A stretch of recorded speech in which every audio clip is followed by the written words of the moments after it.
देखो दोस्तों, आज ऑनरेबल सुप्रीम कोर्ट ने क्लियर कर दिया है कि जो 3 साल की प्रैक्टिस है ना, 3 year practice to become civil जज, ये तो कंटिन्यू रहेगी। इसको तो ऑनरेबल सुप्रीम कोर्ट नहीं हटा रहा है।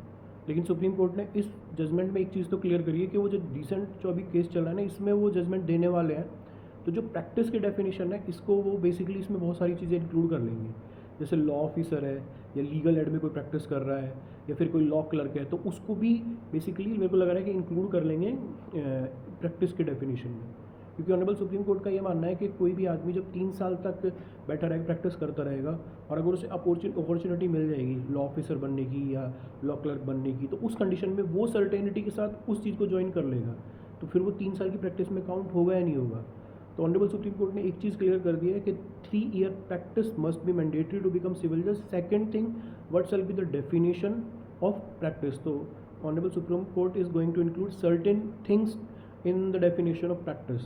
तो ये तो कंफर्म हो गया इस जजमेंट के बाद कि प्रैक्टिस में 3 साल की ज़रूरी हो जाएगी।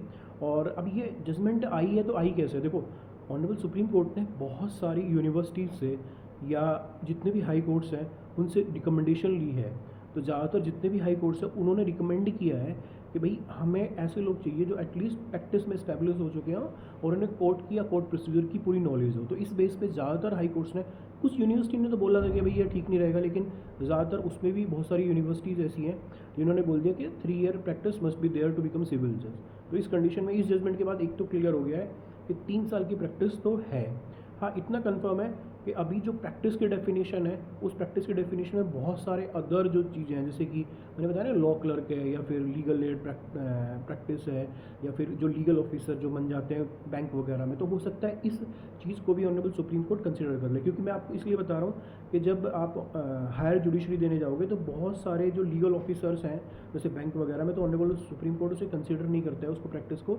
लेकिन इस जजमेंट में ऑनरेबल हो सकता है सुप्रीम कोर्ट इस चीज़ को कंसिडर कर ले, प्रैक्टिस को।